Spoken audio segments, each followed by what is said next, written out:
Hey guys, Brian here. Welcome back to the shop. Got one of those Hayman type jobs here today. It's pretty straightforward. Just asked to drill a 5/8 clearance hole through this bushing and part them off at 2 3/4 inches in length, which I assume is a plus minus value. If the 5/8 is a clearance hole, I don't think 2/750 exact is going to be necessary, but that's what we're going to shoot for. So we'll see how fast I can knock these out. And I got 21/32 one of my ground drill bits in here to drill these with. Not going to go super fast because I don't want to burn up my drill bit. And also going to be parting this off, and parting rarely ever goes super fast either. But I am going to do some full power parting because it's going to be faster than cutting these in the bandsaw, I'm pretty sure. And there's enough material left on these, I should be able to chop them off okay. So let me get the lathe fired up and we'll get to cutting. Alright, fired up, 2 1/4 RPM. I think it'll be safe speed on this drill bit. And first thing I want to do is to face this end off so I got somewhere square to drill through. And then we'll drill through the first one to depth and part it off.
I'm 2/750. Should be just a tad long, so.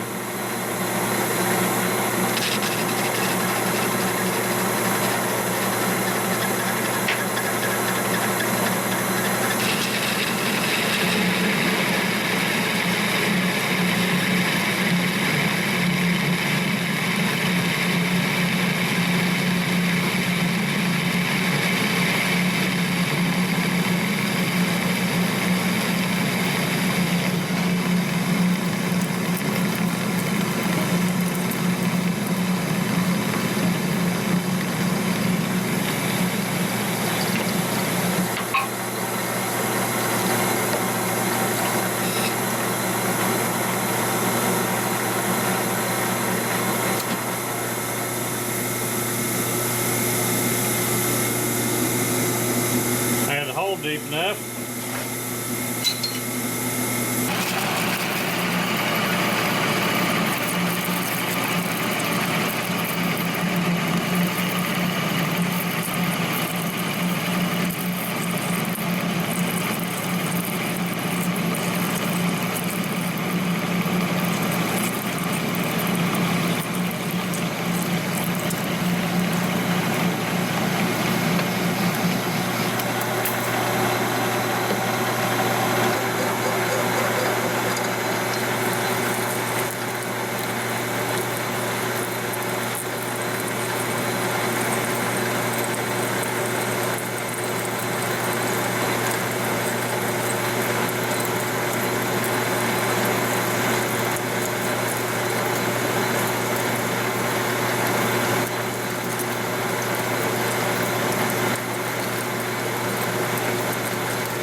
Two 750, here we go.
Well, there they all are. I got them knocked out, got them all deburred and cleaned up and ready to go. Shop time was about an hour, but that included fussing with this camera. So I'll have to try and figure out when I edit the video what the actual cut time was to get them all knocked out. But they look good to me, and they ought to be plenty good enough for just being spacers. They meet the customer's spec request, so that's all I gotta do. Well, I hope you enjoyed this quick little job. Nothing really special about it. Could have done it different as far as how I set it up, but since I just cut them all, I had extra bar stock, so I just cut them a little long, and then just went back and refaced them all to a more accurate length. That was the fastest way to do this. That part off tool tends to wander a little bit because the style I have has an angle on it, so it leaves just a tip on one side and the other side cuts off clean. And doing it the way I was doing it with the finished pieces coming off was opposite of that particular insert. So I was going to have to go back and clean off the nub anyway, so just better make them a little long and then go back and cut them all the length. And that didn't take very long. I could just measure it, see how much I need to take off, throw it in the chuck, take that much off of it, and I mean, it was close enough. If it was within 10 thousandths, it was plenty good. And looks like I'm there because they're all pretty much right even. So just miking them up, I know they're within about 5 actually, so plenty good. Thanks for watching, thanks for subscribing, I'll catch y'all later.